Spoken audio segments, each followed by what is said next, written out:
Game time with Heath Klein. 107.5 The Game. All right, 5 o'clock here on WNKT, 107.5 The Game, East over Columbia. Heath Klein here with you, and you just heard extensively from Gamecock head coach Shane Beamer with his press conference with the media, but they also were kind enough to make him available to us for a little bit here because obviously I can't be there. So we appreciate him making the time. Coach, how the heck are you?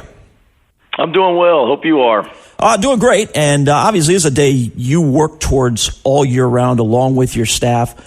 What's it like for you here these last 48 hours? You obviously got a gigantic piece of news, but just the process with all these kids you've been hand-holding on and trying to hold commitments, you're trying to get other ones. What's it like for you in this 48 hours leading up to a day like today?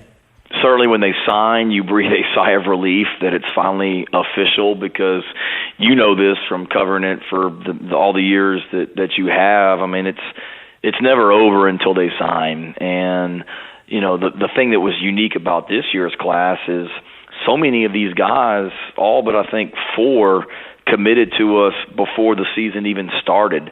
You know, you're always thinking, well, if you're not talking to them, somebody is here as you come down the stretch. And I've seen crazy things happen, and all crazy stuff happened today, and that's part of it.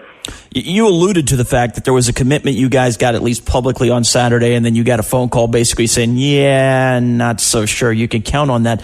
I mean, what, as you deal with it going into today, like how do you even handle that? The one that you're referring to, I got word on Saturday that this was going to happen, so I can't say that I was shocked, but, you know, certainly was on the phone late at night last night with that young man and his mom, and they were over the top in their praise for our program and their excitement about signing this morning. And when you're trying to get them on the phone early this morning and you're not able to, and they're not answering, and phone calls are going straight to voicemail and text messages aren't getting returned, you know something's up. And live from Bojangles in Charlotte, Duke's Mayo Bowl Week. Great first night in Charlotte. Game time with Heath Klein. We've talked a lot about the Gamecock offense because, again, that's been such a sticking point for them most of this season, and it feels like today against a defense that has struggled a little bit, you know, maybe they can get it going. Maybe there's some things they could try that we've talked about. Haven't done as much with the defense against this offense.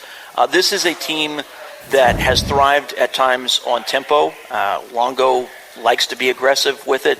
Got a veteran quarterback in Howell. The thing about Howell is that Howell is an effective runner, but he's not necessarily a speed guy. He's just one of those guys that knows how to move the sticks. He's a guy that if he sees an opportunity, he will take it. He's not a guy that's necessarily looking to go 50 on you on a given play, but he will effectively run against you. But if you look at it, I thought this was interesting for them.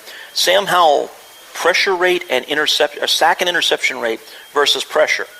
31.4% when you pressure Sam Howell. 31.4%. You get a sack or you get a pick. That is 129th in FBS football. And good afternoon to you. Hello there. How's it going? Heath Klein here with you, coming to you live from Bank of America Stadium, where the guys from the Gamecock Radio Network just wrapped it up, and they're finally getting a chance to break down and call it a day. But we will continue on into the evening. 6:45 we'll be here until then for you.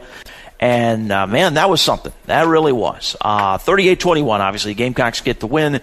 It's not just that they win, though. It's how they won. This was not how this game, in people's minds, I'm sure, was supposed to go. And I'm not just talking about the fact that UNC was favored, but for South Carolina to come out on both sides of the ball and be able to really dictate terms of this game. This, with Sam Howell, was a team that has produced lots of points, lots of yards all year. Shane Beamer pointed out this is the most effective rushing team in the ACC. This was supposed to be a team that would move the ball effectively against South Carolina. And so the question was, could the Gamecocks, one, at some point, get them off the field? You knew you were going to give up yards, but could you get them off the field at some point? And then two, could you effectively yourself put together enough on offense to keep the game from turning into a shootout? Because if this game got into the 30s, you were probably screwed. Well, it did, and you weren't. 38-21, the Gamecocks with 69 and 66-yard touchdown passes in the first eighth of the game. What Dakereon Joyner did today, that wasn't Wildcat.